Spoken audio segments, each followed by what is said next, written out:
디모데전서 1장 12절부터 20절까지 말씀드리겠습니다. 신약성경 337페이지입니다. 디모데전서 1장 12절부터 20절까지 말씀을 봅니다.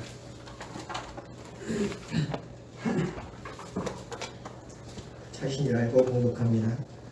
나를 능하게 하신 그리스도 예수 우리 주께 내가 감사함은 나를 충성되이 여겨 내게 직분을 맡기심이니 내가 전하는 회방자요 핍박자요 포행자이었으나 도리어 긍휼을 입은 것은 내가 믿지 아니할 때에 알지 못하고 행하였습니다. 우리 주의 은혜가 그리스도 예수 안에 있는 믿음과 사랑과 함께 넘치도록 풍성하였도다. mit보다 모든 사람이 받을 만한 이 말이여 그리스도 예수께서 죄인을 구원하시려고 세상에 임하셨다 하였도다. 죄인 중에 내가 괴순이라. 그러나 내가 긍휼을 입은 까닭은 예수 그리스도께서 내게 먼저 1절 오래 참으심을 보이사 후에 주를 믿어 영생 얻는 자들에게 본이 되게 하려 하심이니라. 만세의 왕 곧 썩지 아니하고 보이지 아니하고 홀로 하나이신 하나님께 존귀와 영광이 세세토록 있어지이다. 아멘. 아들 디모데야, 내가 내게 이 경계로서 명하노니 전에 너를 지도한 예언을 따라 그것으로 선한 싸움을 싸우며 믿음과 착한 양심을 가지라. 어떤 이들이 이 양심을 버렸고 그 믿음에 관하여는 파선하였느니라.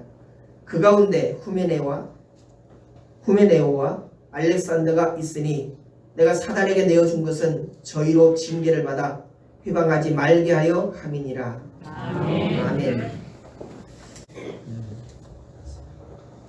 아무리 어려운 상황이라 할지라도 자연은 또 하나님의 인도하심과 하나님의 그 계획하시고 시행하심에 따라서 흘러가는 것들을 보았습니다. 이번 주간에 총회 임원회가 있어서 저기 충청도 그리고 강원도로 이렇게 갔다 오는데 다 걷어들인 그런 들판들 또 세월이 되다 보니까 단풍들이 다 지고 이제는 앙상한 가지들만 남아있는 그런 모습들을 보았습니다. 어쨌든 우리는 너무나도 바쁘고 또 눈을 돌릴 사이 없는 그런 시절을 보내지만 그래도 하나님께서 만드신 자연은 하나님의 뜻대로 하나님의 시간대로 잘 굴러가고 있다라고 하는 것을 다시 한번 깨달았습니다. 달나라를 처음 갔던 그 미국의 우주 여행사들은 지구 밖으로 나가면서 이렇게 감탄의 외침을 소리쳤다고 합니다. 지구 밖으로 나와보니까 하나님이 살아계심을 실감하게 됐다 라고 이렇게 외쳤다고 그래요. 그런데 러시아의 우주 비행사들은 몇 년 후에 가면서 어디를 돌아봐도 하나님은 안 보이더라.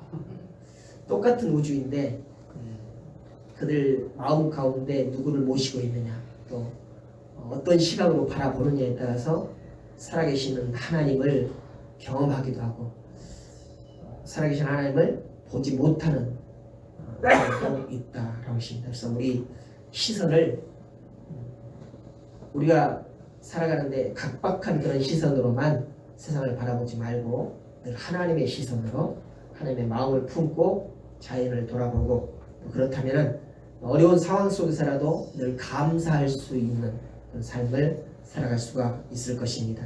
그래서 자연 만물이 결실을 보는 이 계절에 우리 성도들의 삶에도 또 영적인 열매 그리고 감사의 열매가 풍성하게 맺어지기를 소망합니다. 아멘. 성경에 보면은 감사를 표현하는 그런 사람들의 이야기가 많지만 어떤 때는 감사할 수 없는 그런 상황 속에서도 감사하다라고 하는 그런 표현을 하는 때가 많이 있습니다. 우리는 우리 인식으로는 감사해야 된다라고 하는 그런 인식이잖아요. 그런데 성경에 우리의 믿음의 선진들을 보면은 감사할 수 있는 조건이라고 생각되지 않는데 그럼에도 불구하고 감사했다라는 것이죠. 그래서 오늘 디모데전서 1장 2절에 보니까 바울이 사랑하는 믿음의 아들이자 사역의 후계자인 디모데를 향해서 편지를 쓰고 있는데 이 편지가 바로 감사의 편지다라고 하는 것입니다. 그래서 무슨 감사이냐? 바울은 지금 감옥에 갇혀 있고 그 자유롭지 못한 그런 상황이거든요. 그럼에도 불구하고 하나님께 감사한다라고 하는 그런 마음을 표하고 있는 것입니다. 이 디모데전서는 바울이 에베소 교회를 생각하면서 에베소 교회를 담임하고 있는 이 디모데에게 편지하는 내용인데요. 신앙생활과 또 교회 생활에 대한 중요한 지침이자 또 바울의 사역의 열매가 드러나 있는 그런 서신이다라고 이렇게 할 수 있습니다.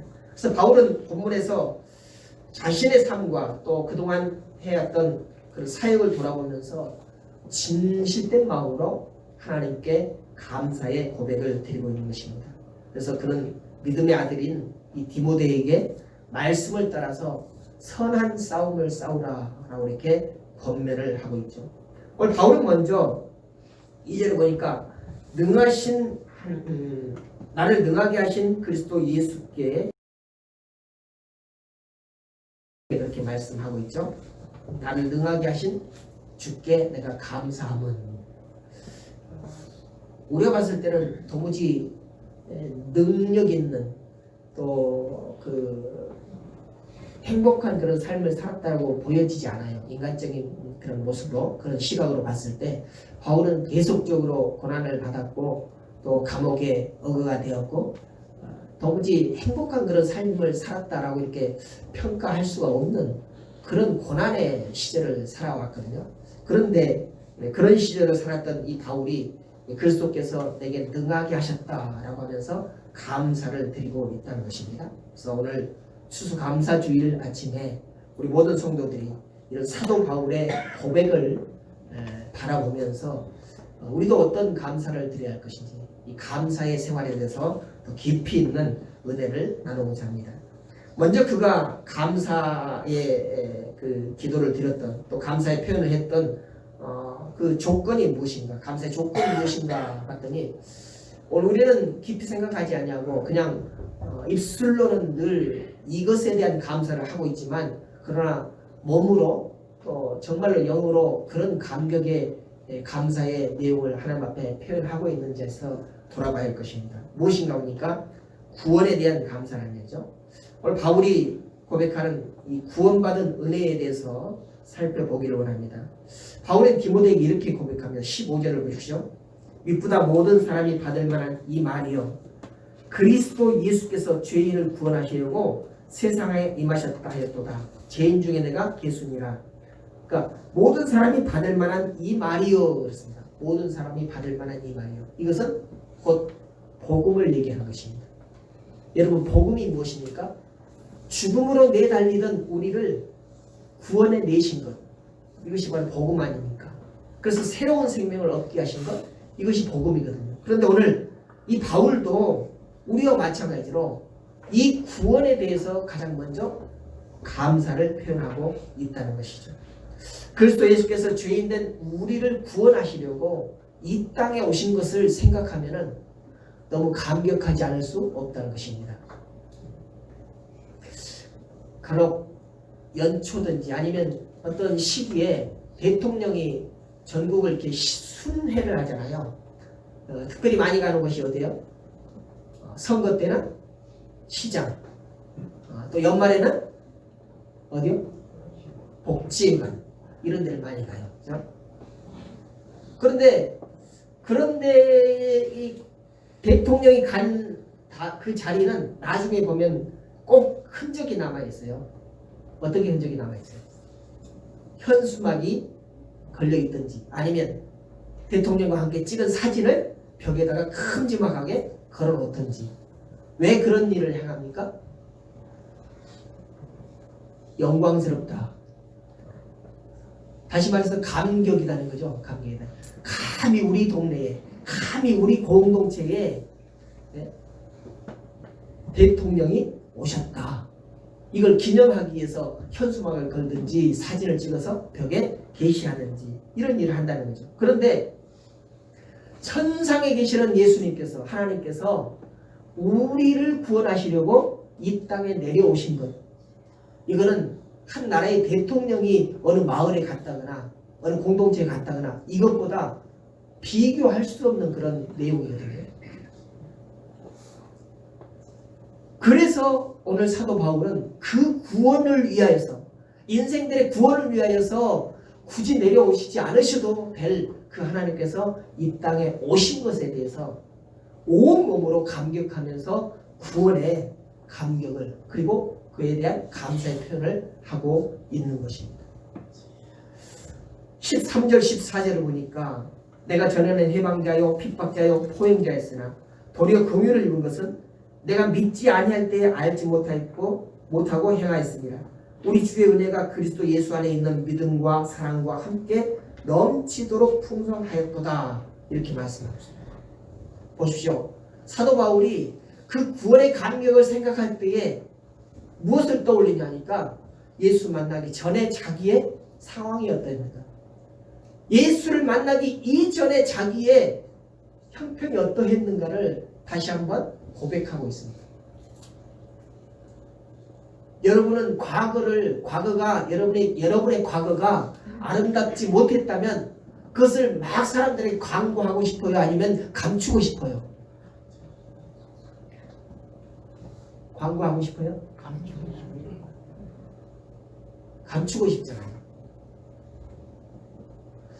그런데 오늘 바울을 보니까 그 아들 같은 디모데에게 나는 이런 자였다라고 이렇게 고백을 하고 있어요.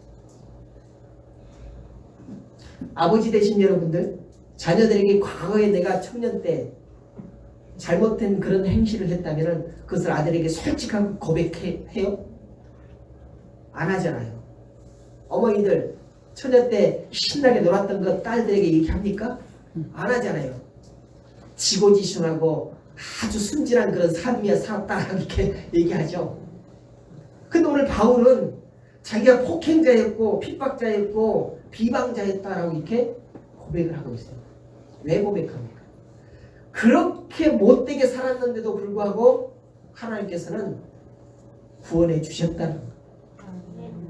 그런 아주 미천한, 상상도 하지 못할 그런 과거를 비춰봐야 자기를 구원한 그런 감격이 몸소 느껴진다는 것이죠. 여러분, 과거의 내 삶과 지금 현재의 내 삶을 비교해보지 않으면 현재의 내 삶이 어떠한지를 별로 감격하지 못해요. 아주 풍족하고 행복하게 사는 삶이라 할지라도 아주 힘들게 살았던 그런 과거를 잊어버린다면 지금 현재의 행복을 감격하지 못한다는 것입니다. 근데 힘들 때를 기억하고 있기 때문에 지금 좀 행복하면 그것이 아주 크게 느껴지는 것이죠. 그래서 여러 번 말씀드렸습니다마는 에티오피아의 행복지수와 대한민국의 행복지수가 확연히 차이가 나는 것은 지금 경제적으로 물질적으로 대한민국이 훨씬 더 많은 부를 가졌고 더 잘 삽니다. 그럼에도 불구하고 에티오피아의 행복지수가 훨씬 더 높게 나타난다는 거죠. 여러분, 오늘 우리의 삶을 돌아볼 때 늘 나의 과거가 어떠했는가를, 물론 다른 사람에게 막 얘기하고 싶지 않을 수 있어요. 그러나 하나님 앞에는 내가 이런 자였는데 지금 하나님의 은혜를 입고 이렇게 구원받은 백성으로 살아가고 있다는 것을 늘 고백해야 내가 구원의 감격이 잊혀지지 않냐고 늘 생각이 나아지게 된다는 것입니다. 그래서 하나님 앞에 구원에 대한 그런 감사의 말씀을 드릴 수 있겠다라는 것이죠. 그런 바울이 주님의 긍휼로 인하여서 구원받았다는 것입니다. 그래서 구원을 경험한 이 바울은 자신에게 주의 은혜가 그리스도 예수 안에서 넘치도록 풍성하게 지금 임하고 있다는 거죠. 아니, 우리 생각에는, 우리 시선으로 보면 그런 감격적인 생활이 아닐 수 있어요. 왜? 늘 잡혀있고 늘 억거되어 있고 그런 삶인데 무슨 풍성하게 그런 행복한 삶을 살겠습니까? 그러나 그 자신이 생각할 때 자기는 이런 삶을 도무지 유지할 수 있는 그런 죄악된 삶이 그런 인간이었지만 하나님께서 그에게 긍휼을 베풀어 주셨다. 그래서 그는 그렇게 하나님의 풍성한 은혜를 넘치도록 누리고 있다라고 이렇게 고백하고 있는 것이죠. 사도 바울뿐만 아니라 우리 모두가 다 죄인입니다. 오늘 사도 바울은 내가 죄인 중에 괴수다라고 이렇게 고백하고 있는데 우리는 그럼 어떻습니까? 의롭습니까? 우리는 의인입니까? 아니요. 우리 모두 다 바울과 같은 그런 죄수예요. 그런 죄인 중에 괴수이라는 것입니다. 바울은 로마서 3장 10절에서 의인은 없나니 하나도 없다 하셨어요. 근데 우리는 가끔 그러잖아요. 내가 무슨 죄가 있냐고. 나는 깨끗하다고. 그런데 의인은 없나니 하나도 없다라고 이렇게 말하고 있어요. 우리 모두는 죄인이고 오직 주님의 은혜로 구원받았을 뿐입니다. 이것으로부터 그리스도인들의 감사는 시작되고 그 감사의 삶은 영원토록 끊임이 없어야 될 것입니다. 오늘 바울의 고백처럼 지금 어떤 삶을 살아왔던 간에 주의 긍휼과 은혜로 구원받은 지금 우리는 감사와 찬양을 영원토록 돌려드려야 한다는 것이죠. 이것이 오늘 바울이 가장 먼저 하나님께 감사해야 할 그런 내용이었던 것처럼 오늘을 살아가는 우리도 하나님께 내가 무엇을 감사하지? 라고 이런 생각이 들 때 구원의 감격을 다시 한번 경험하고 그에 대한 감사를 표현하시기 바랍니다. 두 번째 감사의 내용 보니까 능하게 하셨다는 것입니다. 능하게 하셨다. 12절에서 바울은 자신의 신앙 고백을 하면서 주께서 자신을 충성되이 여겨서 능력을 주시고 복음 전도의 직분을 맡기신 것에 대해서 감사를 표현하고 있잖아요. 나를 능하게 하신 그리스도 예수 우리 주께 감사함은 나를 충성되이 여겨 내게 직분을 맡기심이니. 여기서 더 깊은 은혜를 나누기 위해서 12절에 등장하는 세 가지 단어를 한번 살펴보기로 합니다. 첫 번째는 충성되게 여겼다라고 하는 그런 단어입니다. 바울은 자기 자신을 생각할 때 도무지 하나님께서 내게 맡기실 일 그런 직분을 받을 자격이 없다고 생각했는데 자기 자신을 구원해 주실 뿐만 아니라 충성되다라고 여겨줬다는 거죠. 구원해 주신 것뿐만 아니라 그에게 이 일을 맡기기 위해서 충성되다라고 이렇게 말씀해 주셨다는 것입니다. 여기 충성이란 말은 피스티스라고 하는 말인데 원래 신실하고 믿을만하다라고 하는 그런 의미예요.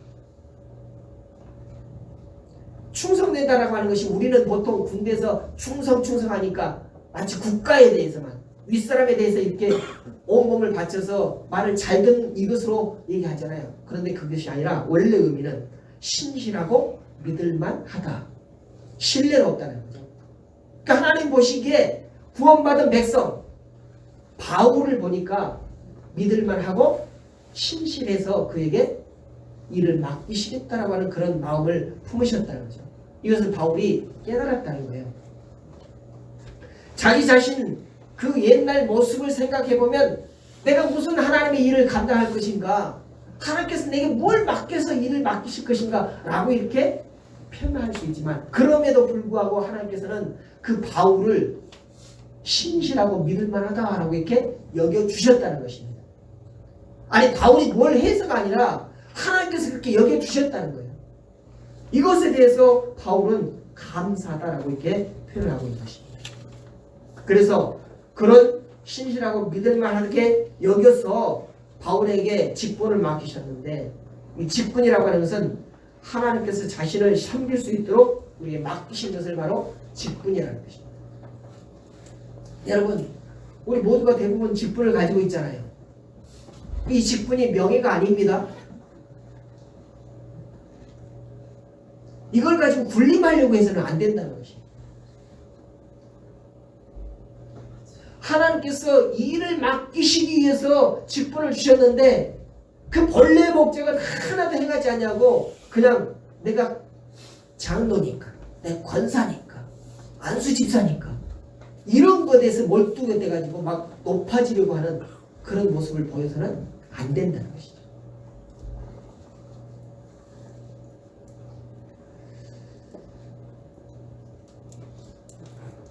13절을 보니까요, 기록된 바울의 옛 모습을 생각하면 그가 어떻게 이런 직분을 감당할 수 있을까라고 이렇게 의문이 되어요.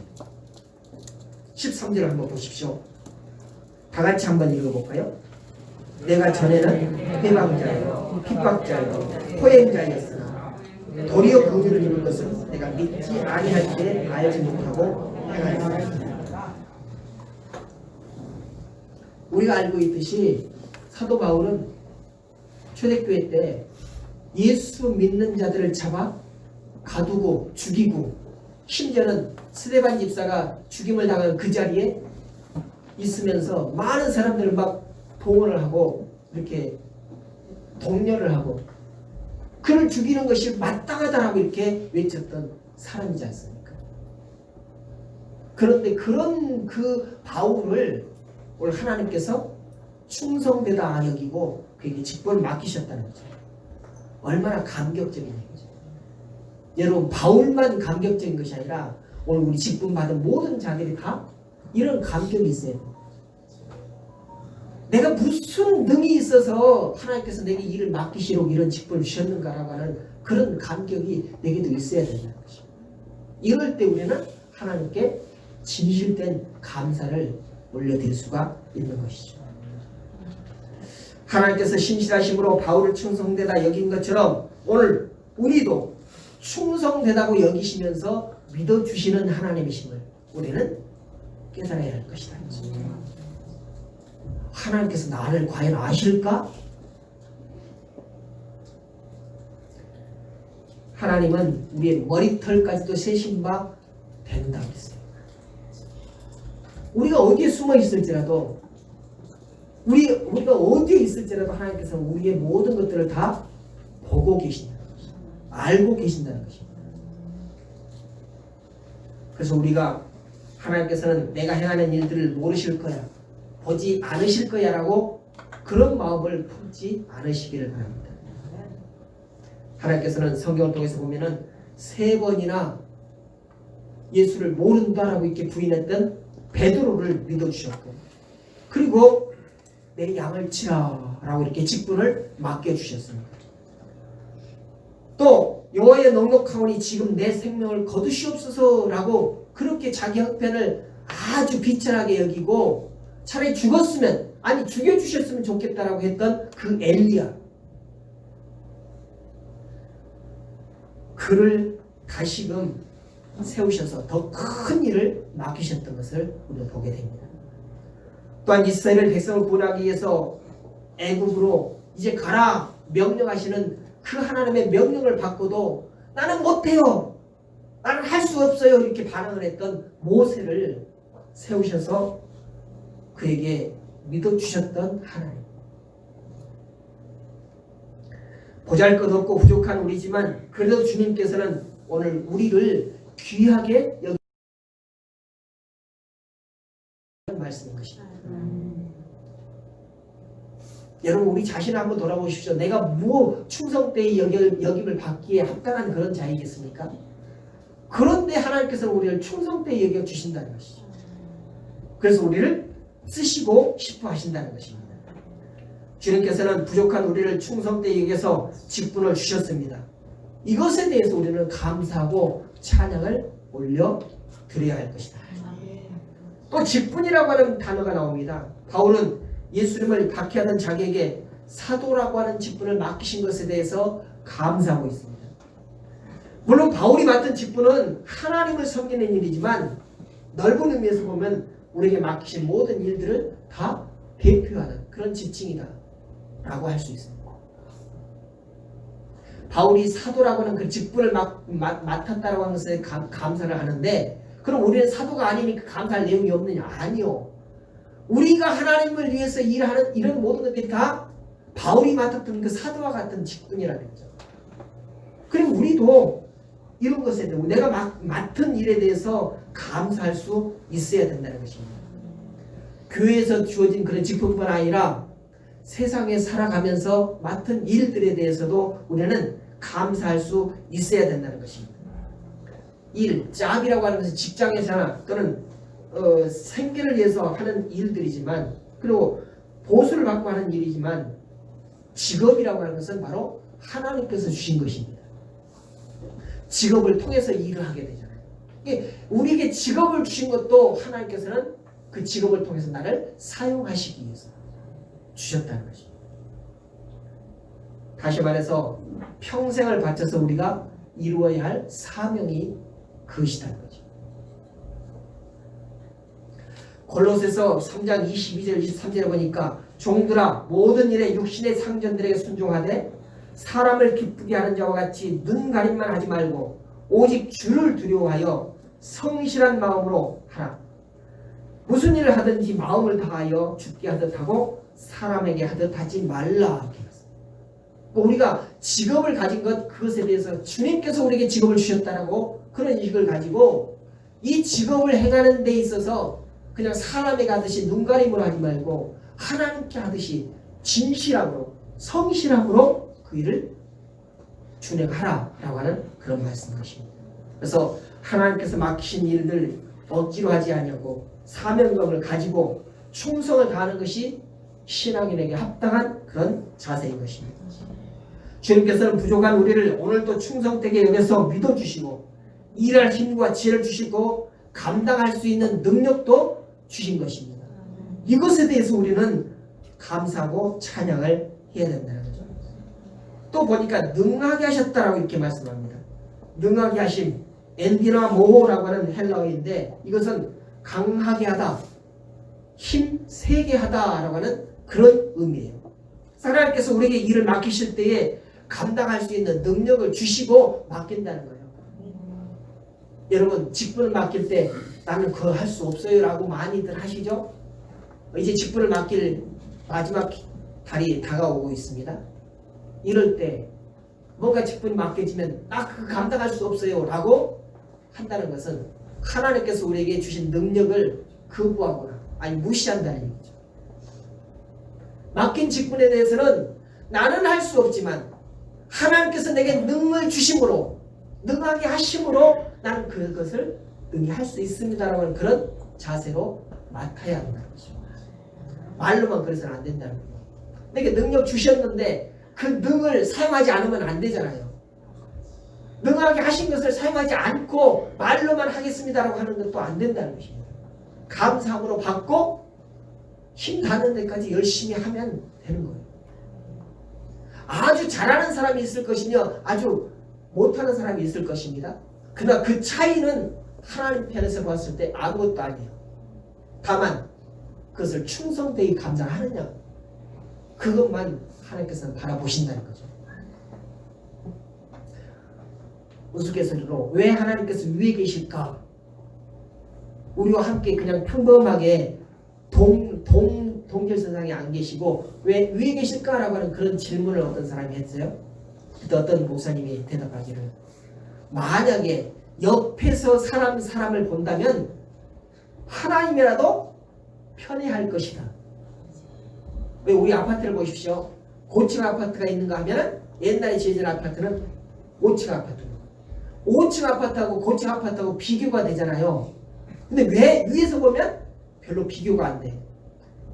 지난번 제주도를 가면서 땅을 바라봤습니다. 서울의 아파트들이 그렇게 들쭉날쭉 높고 낮은 것들이 많은데 위에서 보니까 다 똑같아 보여요. 똑같아 보여요. 그래서 하나님께서 위에 계신답니다. 여러분 이거 정말로 감사해야 되지 않습니까? 옆에서 바라봤다면 나는 정말로 밑바닥에 있을 그런 처지인데 위에서 바라보니까 능력이 있는 사람이나 많이 배운 사람이나 나같이 못 배운 사람이나 똑같아 보이더라. 그래서 그런 나를 택하여서 주님께서는 직분을 주시고 하나님의 일을 감당하라고 하셨다는 것입니다. 이것에 대해서 우리는 늘 감사해야 된다는 것입니다. 요수아 1장 5절에 보니까 내 평생에 너를 능히 대적할 자가 없으리니 내가 모세와 함께 있었던 것 같이 너와 함께 있을 것입니다. 여호수아에게 하나님께서 말씀하신 거예요. 여호수아가 뭐라 했어요? 평생 아니 일생을 모세 옆에서 수종들다 마치 종처럼 시종처럼 그렇게 살아왔던 여호수아가 모세가 이끄는 그 민족을 맡으라고 하니까 하나님 나는 할 수 없어요. 왜? 능력이 없다는 거죠. 나는 모세만 섬겨왔기 때문에 이 민족을 거느릴 자신이 없다는 것입니다. 그랬더니 하나님께서 뭐예요? 내가 모세와 함께 했던 것처럼 너와 함께 하겠다.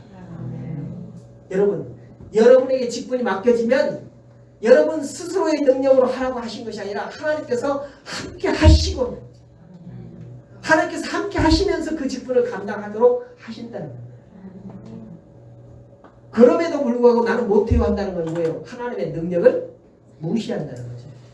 하나님께서 하시겠다고 하는데 왜 못하겠다고 합니까? 주님께서는 갈릴리 어부였던 베드로에게 능력을 주시고 그의 제자가 되게 하셨습니다. 훗날 베드로는 성도들 앞에서 이같이 선포를 하죠. 하나님의 공급하시는 힘으로 하는 것 같이 하라. 베드로서 4장에 그렇게 했습니다. 자기 힘으로 하는 것 같이 하는 것이 아니라 자기 능력으로 하는 것 같이 아니라 하나님의 공급하신 힘으로 하는 것 같이 모든 일을 하라는 것이죠. 여러분, 여러분들이 일을 하는 것은 여러분의 능으로 하는 것이 아니라 여러분의 재주로 하는 것이 아니라 하나님이 공급하시는 힘으로 하는 것처럼 그렇게 하시라는 거죠.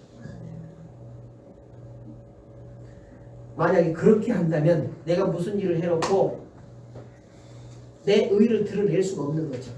왜? 하나님이 하신 일입니다. 내가 했다라고 할 수 없는 것이에요. 왜? 하나님이 하신 일입니다. 하나님이 공급하시는 힘으로 하는 것 같이 하면 내 의를 드러낼 수가 없다는 것입니다.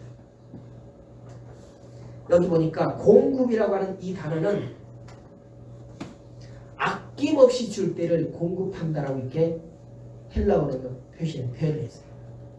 하나님께서 우리에게 힘을 주시는데 그냥 적당하게 주시는 것이 아니라 아낌없이 주시는 거예요. 아낌없이 주는 것을 바로 공급하시는 이라고 표현했다는 것입니다.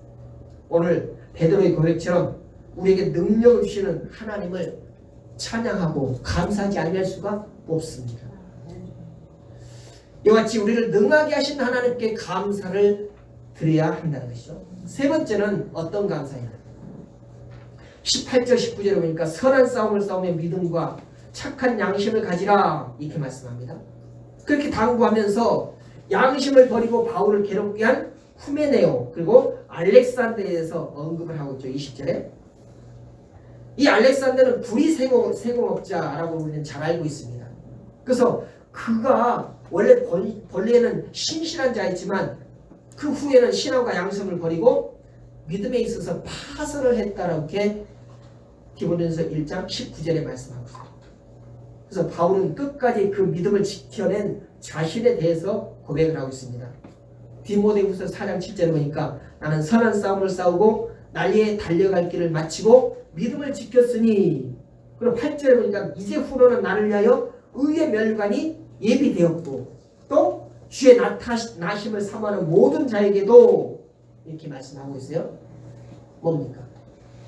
이런 후메네오와 알렉산더와 같은 하나님을 처음에는 잘 믿다가 떠나버리고 배반한 그런 믿음의 파선자가 되지 않냐고 끝까지 하나님을 따르며 끝까지 하나님을 섬겼던 그 바울이 자기의 마지막 인생을 돌아보면서 나는 선한 싸움을 싸우고 승리했다라고 표현하고 그런 승리자에게 하나님께서는 의의 면류관을 예비해 두셨다는 거죠. 그러면서 마지막에 우리에게 소망을 주는 것이 뭡니까? 이것은 비단 그 선한 싸움을 싸우고 승리한 이 바울에게 뿐만 아니라 주의 다시 오심을 나타내심을 기다리는 모든 성도들에게 뭡니까? 나와 여러분들에게도 동일한 의의 면류관이 예비되어 있다. 누구에게나가 아니라 선한 싸움을 승리한 자들. 의의 면류관을 기대하십니까? 그럼 바울처럼 끝까지 하나님을 배반하지 않고 섬기시고 선한 싸움을 승리로 이끌어 가시길 바랍니다. 아멘. 그러면 여러분들에게 바울에게 예비되었던 그 의의 면류관을 동일하게 주신다는 것이죠. 바울은 믿음의 아들인 사역자 후계인 이 디모데에게 올바른 신앙생활과 그리고 맡겨진 사역을 잘 감당할 수 있기를 간절히 부탁을 하면요. 이것은 바로 믿음을 끝까지 지키라는 것이죠. 믿음을 끝까지 지키라. 여러분, 우리 주변에 과거에 믿었던 사람들이 얼마나 많은지 몰라요. 지금 현재는 안 믿는다는 거죠. 근데 또 어디 가서 얘기할 때 보면은 과거에 내가 이렇게 믿었다, 열심히 믿었다는 것을 자랑 삼아 얘기를 많이 해요. 인생을 딱 전반부, 후반부 이렇게 끊어서 얘기하면은 전반부만 보면은 정말로 나보다 훨씬 더 잘 믿었고 훌륭한 그런 신앙인이에요. 근데 후반부를 보면은 전혀 하나님을 알지 못하고 믿지 아니하는 사람들보다 더 못한 그런 삶을 살아가는 사람들이 얼마나 많은지 모릅니다. 이런 자들은 믿음을 지켰다라고 얘기할 수가 없어요. 전반부에 아무리 잘 믿었다 할지라도 그에게는 이 바울이 얘기하는 의의 면류관이 예비될 수가 없다는 것입니다. 어떤 자들에게 의의 면류관이 예비됐다고요? 끝까지 믿음을 지킨 자. 끝까지 믿음을 지킨 자. 추수감사절을 맞이해서 우리의 모든 삶을 능하게 하신 하나님께 감사를 올려드려야 할 것입니다. 무엇보다도 우리를 구원하시고 또 충성된 자로 여기시면서 직분을 맡기신 그 주님께 우리는 감사를 올려드려야 합니다. 그리고 섬길 수 있는 능력을 더하시고 하나님을 끝까지 믿도록 권고하시는 오늘 본문 말씀을 기억을 하면서 조금도 하나님을 아프게 해드리거나 또는 노엽게 해드린다거나 서운하게 해드리는 그런 삶을 살아서는 아니 되겠습니다. 우리는 전에 주를 알지 못했고 오늘 바울이 고백한 것처럼 비방자였고 박해자였고 폭행자였던 그런 바울이지만 하나님께서는 그를 충성되이 여겨서 직분을 맡기시고 종국에는 의의 면류관을 씌워주시기 위한 그런 준비를 하셨던 하나님을 기억하고 늘 우리 현재의 삶에서 나도 바울처럼 그렇게 목숨을 다해서 순교할 수 있는 그런 믿음은 아니라 할지라도 내게 주어진 환경 조건 하에서 내게 맡긴 이 직분을 잘 감당할 수 있었으면 좋겠다라고 하는 그런 믿음을 가지고 그런 인식을 가지고 살아간다면 아니요. 바울에게만 예비된 의의 면류관이 아니라 우리 모두에게 예비된 의의 면류관은 분명히 하나님께서 예비해 주실 것입니다. 아멘. 이것을 믿으시고 낙심하지 마시고 좌절하지 마시고 어떠한 어려움이 있다 할지라도 하나님을 믿는 그 믿음을 끝까지 지켜내시기를 바랍니다. 아멘. 그러면 그런 자들에게는 하나님께서 의롭다 하시고 면류관을 씌워 주실 것입니다. 우리는 이에 감사하면서 끝까지 믿음을 잘 지켜서 하나님께 칭찬받는 성도들이 되시기를 주님의 이름으로 부탁을 드립니다. 기도하겠습니다. 감사하신 아버지 하나님, 올 추수 감사드려요.